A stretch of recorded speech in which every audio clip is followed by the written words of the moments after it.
Hello everyone, I'm Santiago and today I'm gonna be testing the Metro franchise on the RTX 3050. So we're going to do 2033, Last Light and Exodus. The 2033 and Last Light will be the Redux versions, and Exodus will be the standard edition and then the enhanced edition. So we start with 1440p, very high settings, really unneeded, but we have GPU power to spare to get 60s at this resolution. And as you'll see, it's over 90 FPS. If I look close to transparencies, I drop frames like this, so that's why I'm keeping it at 1440p. 4K is also doable, but on this card I do not recommend it. You can get away with it on high settings without tessellation, but I don't think it's worth doing, again, with a GPU like this. If you have this GPU, you probably don't have a 4K screen. Maybe yes, but it will be rare. So 1080p or 1440p will be the usual for this GPU. So if you do 1080p, 100 FPS all the time, 1440p on very high, you are over 60 all the time, even close to transparencies such as this.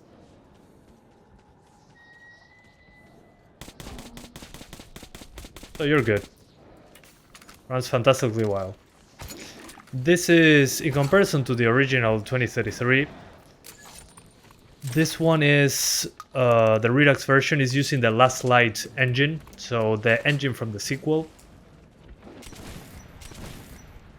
So it has quality of life improvements, although it looks a little bit more shiny than the original.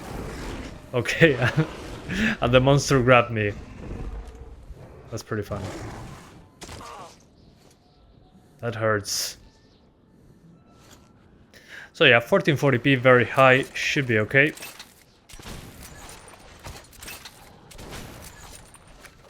Okay, that was close. So let's jump into Last Light Redux, shall we? Oh god. Metro Last Light Redux. Right now until May 25th. So if you're watching this video right now at the time it's being made, this game is free right now. Not the Redux version, it's the standard version but with all the DLC. Link in the description.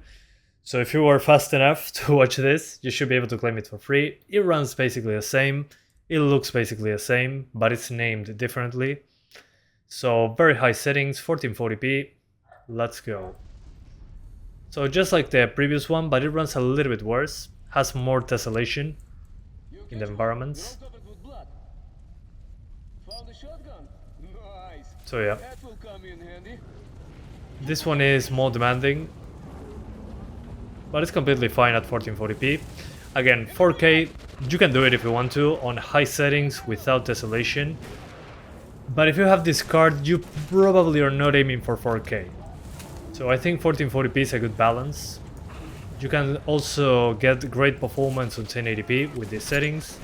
Also, very high is kind of a waste. I'll personally play on high, but it's just to show you that we can still power through, even with the highest settings.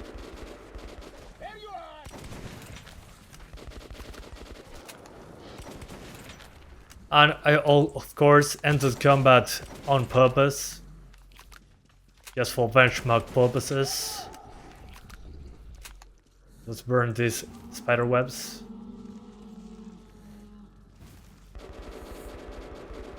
So we lose more frames. Okay, that's not creepy at all.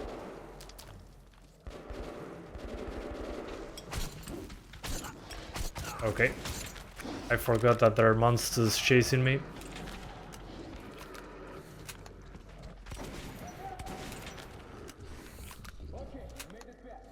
Okay. Good stuff. So perfect. Runs fine, looks good. Let's jump into the next one. Metro Exodus Standard Edition, the non-ray-traced, well, the non-mandatory ray-traced edition. 1080p, high settings, motion blur low because there's no off, DX11, tessellation on. In this game makes a big difference. And well, DX11 because it runs a little bit better than DX12. And unfortunately, this doesn't include DLSS. But the DLSS in this version of the game doesn't look good at all, at least in my opinion. It's the older DLSS. So yeah, my advice is to stick to the X11, high settings and tessellation on. But even this being a lower end card, I'll probably recommend the Enhanced Edition. The DLSS implementation in that is amazing. So keep that in mind. That's why I'm showing you both. So native 1080p, 50 to 60 frames with ray tracing disabled, because this is rasterized graphics in tandem with ray tracing, which doesn't look remotely close to what it looks on the Enhanced Edition that is fully ray traced. So yeah, I'm showing you this just as a point of comparison. I'll play this if I didn't have an RTX card. Let's keep it at that. So on high settings you get screen space reflections, so that's why I stick to high at least. The floor with parallax, this is tessellation. That's why the floor here has 3D rocks, to say it in some way. So I'd say this is the way to play it if you play the standard version, but the Enhanced Edition comes bundled in. So if you want to play the Enhanced Edition, if you own this version, you have the Enhanced Edition as a separate game on Steam, so should be pretty simple. So anyway, it's 50 to 60. This part is quite demanding on the graphics card, but I think again it's worth playing the Enhanced Edition instead. So let's get to it. And finally, Metro Exodus Enhanced Edition. This one requires an RTX card or AMD Ray Tracing compatible card to even work. So I still highly recommend it above the original if you have an RTX card due to the way better implementation of DLSS. So high settings, Ray Tracing on high. On normal it looks a little bit too grainy, so I recommend you keep it on high. DLSS off for now, tessellation on, field of view at 50%, and that's basically it. So native 1080p, so we got indirect lighting, we got, well, ray tracing everywhere. We do not have ray trace reflections, that's on the ultra preset and it's way too demanding, at least in my opinion, for this GPU. If you want to do it, maybe consider performance DLSS, if you're into that sort of thing. But as you can see, it's 50 to 60. There are some drops into the 40s here. So what's my advice? Well, DLSS quality is probably the way to go. So it's not super aggressive. If you put performance DLSS on 1080p, it's basically 540p. But I don't know why DLSS in this game, I would say looks better on quality than native resolution. Especially things into the distance. I don't see the aliasing. I don't know how they did it, but this is one of the best DLSS implementations, at least in my opinion. This one and Control really outdid themselves with DLSS. But as you can see, there's only screen space reflections, which look good enough. But you get that indirect lighting, the global illumination, as you would call it, which adds a lot to the graphics. If you ever compare the standard edition and this version side by side, it's a huge improvement. But it's way more demanding because you are doing ray tracing on all lights. Oh, I failed for an inch. Frick, dang it. I'm so bad with with the crossbow. I want a shotgun, please. See, the same with this green thing. The green mushroom.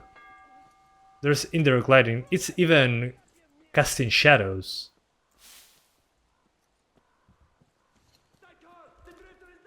Even the lights on those enemies. Those add to the global illumination as well.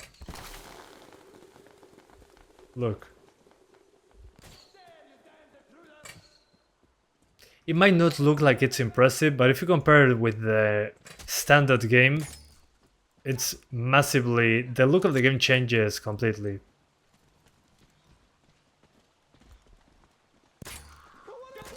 And again, I would choose this version because apart from looking better, the DLSS implementation makes it run basically similar to the standard version, but image quality is better. I think there's no reason not to play this version if you have an RTX card.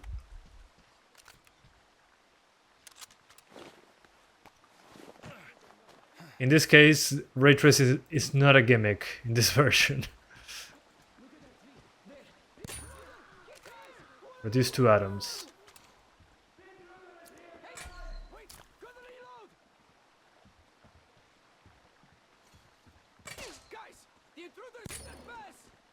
Oops. Oh, no more ammo. Charge!